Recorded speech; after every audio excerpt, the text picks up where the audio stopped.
Video game stores are almost a thing of the past. Of course, nowadays you have mom and pop shops and the big tyrant GameStop that you could go to get your games.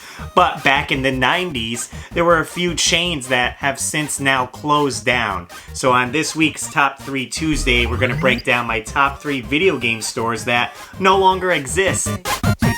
Top 3 Tuesday, what will it be? Sit back, relax, and listen to me. It's Countdown Show. 1, 2, 3. It's Top 3 Tuesday, best day of the week. Now coming in on the bottom of my list is a game store that kind of went by 2 names, and it was located in my mall, and that is... Number 3! Electronic Boutique, or EB Games for short. A lot of people called that.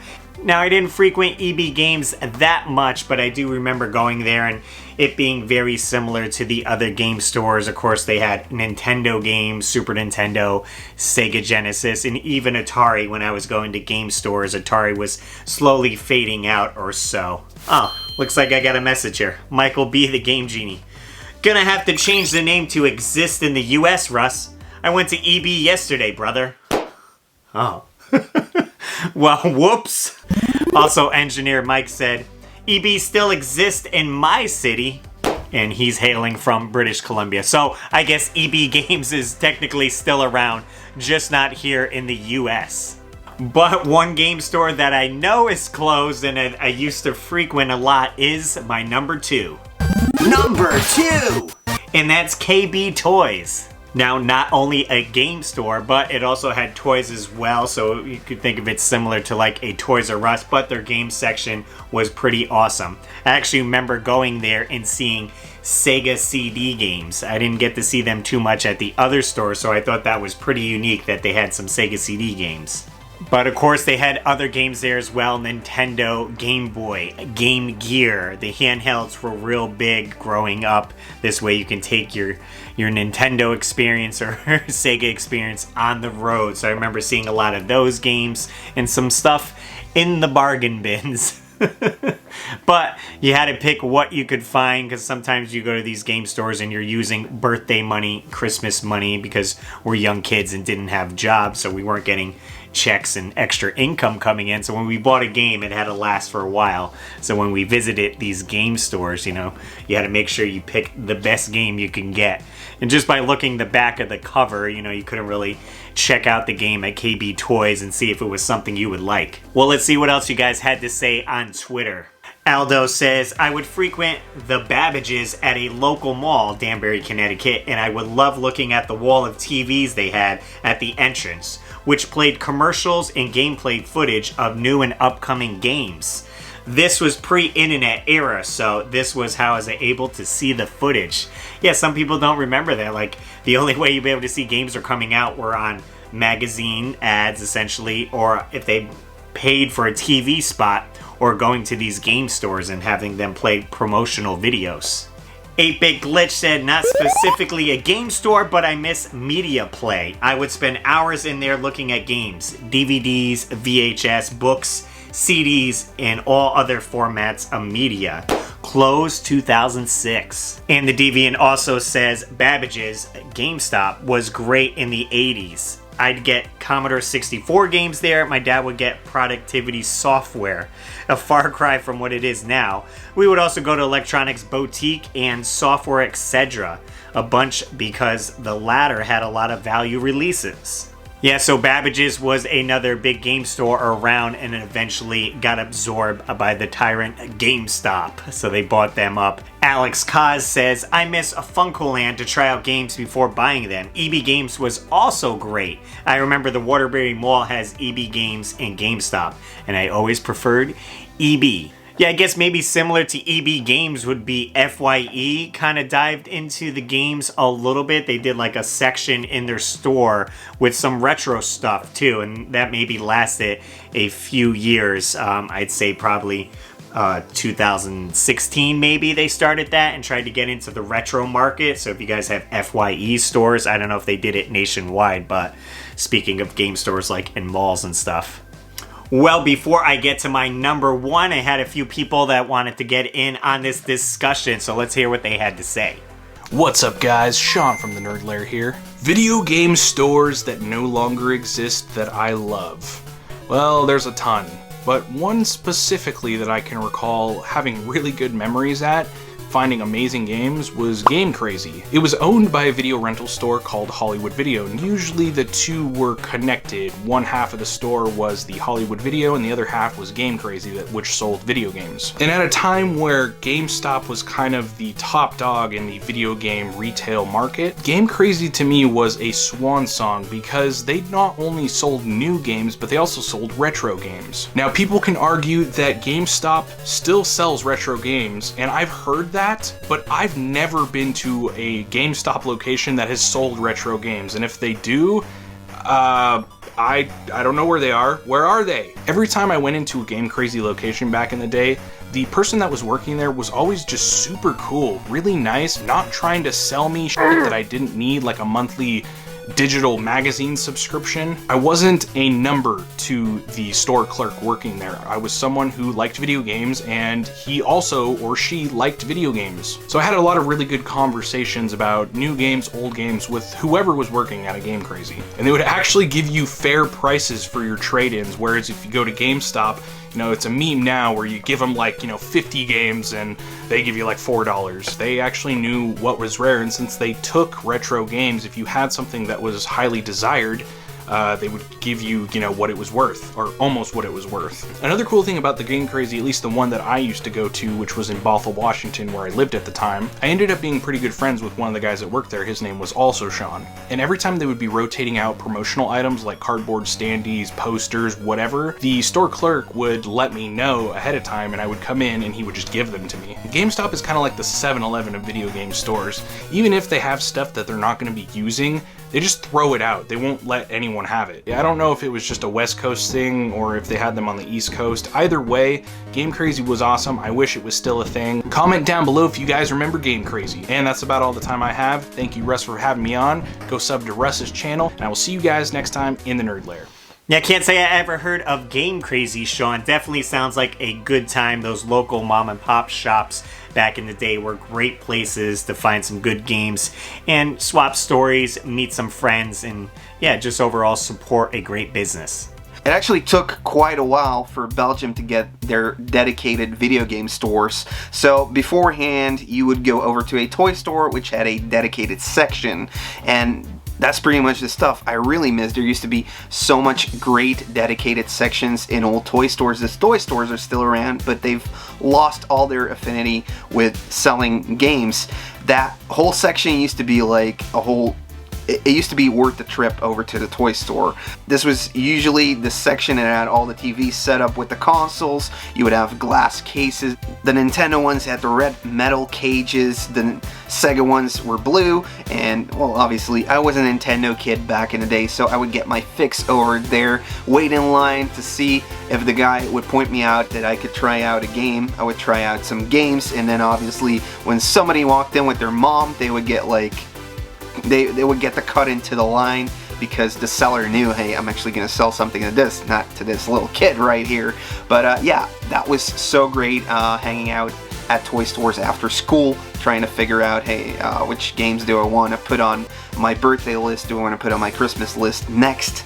So that was definitely a fun memory back in the day. Now later, we did get dedicated video game stores. I think the first one is probably going to be Game Nation, where I can still find Game Nation secondhand used stickers on some video game boxes at conventions now, and it's always like bringing me back to those days when people would trade in all their 16-bit gold for PlayStation 2 games. It's quite weird they did that, but yeah, let's not fret about that. Then after a while, Game Nation went away and Game Mania took over, which is still the store I go to this day, and actually one of the toy stores that I used to go to back in the day for my video games. They still sell video games. I still go out there every once in a while because they still have those glass cases with Nintendo on it.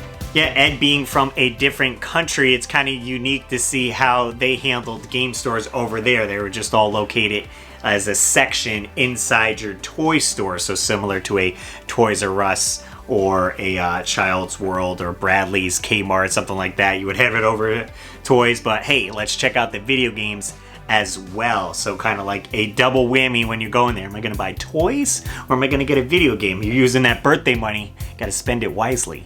So my pick for favorite video game store, that's a tough one. One, I don't know if it actually counts, but I'll mention it anyways. Funko Land. I remember going to quite a bit in the next town over from where I live now. That was just such a cool place. I mean, that store was filled with all these geeky things that, you know, that I still love, like video games and movies and toys, posters, you know, everything that you can possibly think of. And it was just so cool. And then one day I think they got bought out by GameStop, and that kind of ruined everything. The other pick I'm going to mention would be this little place called Save the Princess. Now, this place, I don't know how long this place closed down, but I remember going there with my friends, and it was just some random place that we discovered. It was right in Natick, Massachusetts. It was run by this older guy and his wife, and they were the nicest people. Like you can like buy like three games, and then this guy like he'll just offer you a free game. Like, oh, here, pick a game. And it's not like a crappy game or anything. These are like really good games, like top tier awesome games. And he was such a nice guy. You know, their company moved, and then they didn't do so well, and then they just kind of like vanished. It was so bizarre, and it's really heartbreaking to hear things like that. You know, you go there and they say, "Oh, sorry, we're closed forever." That really sucks. But yeah, I mean, Save the Princess, Funko Land. Those were my two favorite places to go to for buying video games. Save the Princess, definitely a cool name for a game store, Nintendo. Like I said, going to those local mom and pop shops, you get to meet a lot of cool people, get some stories, chatting with the other people that come in here, and yeah, maybe even strike a deal because it's a mom and pop shop, not a corporate owned business, so they can kind of have some play with trade-ins and the sale of the product. And guys, if you're new to the channel, consider subscribing. I put out weekly videos here. If you do enjoy the video, hit the thumbs up button. This way it can push the video out to people that maybe want to check it out. It really helps out the channel. But enough of that. Let's get to my number one video game store that I miss. Number 1! And of course, it has to be Funco Land. Everyone talks about Funco Land, the great store of back in the day for your retro games. Now, like they said on Twitter, this was a game store you can go into and try out the games. They had a list of the games and TVs set up at kiosks around the store, and you can try out your Nintendo game before you bought it. This way you didn't waste your money spending that hard-earned cash that you got mowing the lawns or babysitting or what have you. You can try out the game. Also, this was definitely a headache for parents who brought their kids here, because then they would be trying out games non-stop, and it's like, just pick one already. You get one game. Choose. Oh, have fun? Yeah. Okay. And some relic of history. This is what Funcoland would put out kind of monthly. I have with me the Funcoland flyer here with list of games and prices, trade-in prices. This is from March 31st. It's good through March 31st, 1995. Funcoland, now with over 180 locations. So they have, you know, your Nintendo games here, Super Nintendo accessories, and then it opens up with some more information right on here. Game Boy games, Sega Genesis, Funcoland Fun Club specials. So you get some dollars off if you were a part of that there. Let's just, we'll pick a game, Little Samson. Let's see what it's going for. We'll check it on the list here. So Little Samson right down below Little Ninja Bros. $6.99 for Little Samson. Was DuckTales 2 out then as well? Donkey Kong, DuckTales. DuckTales 1, $6.99. DuckTales 2, $16.99. Back in '95. So they also had a lot of games. This is what me and my friends would do. We would get this list here, and they had tons of games that were like 25 cents, 10 cents even. And we go highlight all these games, go up to the clerk, and we have our list, and we're like, okay, do you have Gremlins? And then he'd check it. Nope, don't have that one. You know, go to the next cheap one, and we try to find the games that were the cheapest. But it was pretty cool to get these. They would come out, I said, every few months. This one's obviously starting to yellow because it's very old, but cool piece of history here. And to add to that cool piece of history, I actually picked these up. They came through the game store, and I had to have them. Dust sleeves from Funcoland, colored dust sleeves. Funcoland, bring home the fun. So we got a yellow, green, orange, red, and blue. I don't know if they came in any other colors, but they're just little cardboard dust sleeves to put your NES games in. So I thought that was pretty neat. I don't think I even remember seeing these when I was shopping there. But to have these and the flyer is pretty awesome. The Deviant also said Funcoland's big hook was you can play everything they sold before you bought it. I remember going there a few times. Most of those places were bought out by GameStop, Babbage's, and were never scuttled, which is why you had 4 to 10 of them in every given town until recently. So they would just be strewn about everywhere. Also, One Up John says, I miss Funcoland so much. I got a lot of my NES collection from there in the late 90s, early 2000s. Retro games were so cheap before YouTube. See, like I said, you can go through and get some of the games for like 50 cents. I believe it. Christopher Bailey said, before GameStop took over Funcoland as well. Yeah, so they just, had trouble as a company as a whole, and instead of having bankruptcy or something like that, they had GameStop come in and just purchase them out rather than just closing all the stores and kind of converting them over. So it's almost coming full circle. A lot of the GameStops have been getting back into retro games. Some of them in the store you can purchase retro games. I know the one near me has a couple Pokemon Game Boy games, but on the website you can buy a lot of retro games. So they're kind of maybe taking it back to their roots. All right, Mom, this week we're talking about video game stores that no longer exist. So I wanted to bring up Funcoland. Remember that store? Do I? You brought me there a lot? God, yes. Because you had to have somebody 21 or older to take you there. Right, if I wanted to do trade-ins, if you wanted to trade in some video games, you had to have a parent or someone at least 21 or over. Yeah. This is how most stores feel about buying your old video games. This is how we feel. Right. Yeah, I wasn't crazy about that place. I don't know if any parents were. I have one of the sheets here, the trade-in sheets. Yeah, I remember that. That you would go through, see all the list of the games and stuff. This is from 1995. That's an antique. Yeah, it's yellowing a little bit, but pretty neat. You should frame that. Yeah, I could get it framed. And where was that other place that I had? You had to have someone 21 or older. It went down a conveyor belt. That was at Service Merchandise. That's right, but they did sell games there. Right, you didn't have to have someone 21 and older, I don't think, to buy the games. No, how come? Oh, I thought so. Okay, it's because I had to give you a ride? Maybe, I don't know. We talked about that last week, though, Service Merchandise, how I said it was close by. And I could walk there. That's true, but the crazy thing about that place is you thought you had it. You picked out what you wanted, and you went near the conveyor belt, and you waited and waited like 20 minutes. Then they came over to you, the guy working there, or the lady, and said, "Oh, we're out of that." Oh, so sometimes they didn't have the inventory a up to lot date. of times, yeah. And I think that's what their demise was. Lack of correct inventory. Another one before that closed in Milford and probably other towns. Child World. Yeah. Mm-hmm. Where was Child World over here? And Milford Mall. Oh, it was in the mall. Uh-huh. Okay. So we didn't get the a lot of the Child Worlds look like a castle from the outside with the structure, but because it was in a mall, right? We didn't get the cool exactly. castle look. Yeah. Yeah, I really liked Toys R Us better than Child World. They were, at one time they were open at the same time, but I prefer Toys R Us. It was also KB Toys.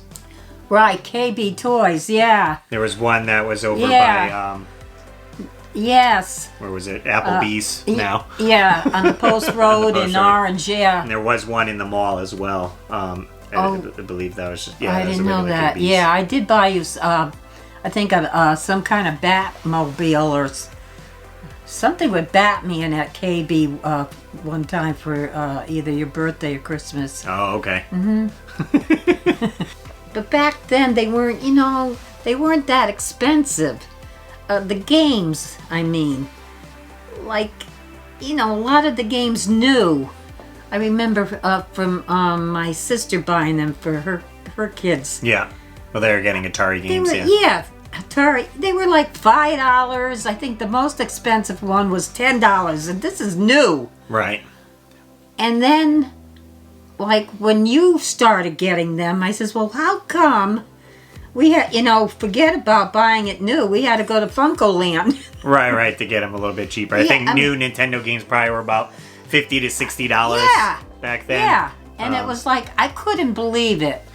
Well, it's weird with the relation because the console itself was anywhere between $150 to $200, and then you're looking at the games being almost just half of that. So, like, today, some of the consoles come out are $300. So imagine the games being now $150. Like, that's absurd. People are complaining about $60 for a title.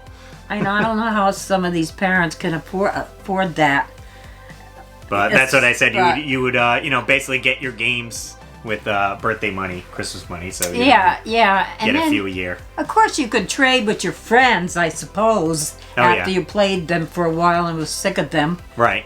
And that was definitely you would have to have friends with the same system. My neighbor had Sega Genesis, and I had Nintendo, so we would just go over each other's houses to play that. Oh well, nice talking to you all. Thanks for coming on, Mom. Okay, bye. See ya. Hey, quick shout out to Linda the Gamer Girl on this awesome shirt. If you guys want to pick up some of my merch or another fellow YouTubers, be sure to check the link in the description down below. Well guys, that's it for this video. Hopefully you guys enjoyed it. Next week's Top 3 Tuesday, we're going to be discussing video game rental stores, where we go out and rent video games for the weekend. So be sure you're subscribed so you don't miss that. As always, gamers, I'm RussLyman, and keep your world fun bit by bit. I'll see you next video. And I want to give a super shout out to all my Patreon supporters: Dan Buchanan, Joey Ellis, George Sandoval, Joseph Riviera, Nintendo, Joe Sheevy, David Apuzzo, Maynard, Brian Culpepper, TechWizX, Matthew Hannigan, Alex Kaz, Ayan Oshi, Gannon, and all my Patreon supporters. Link below if you want to join, and I'll see you later.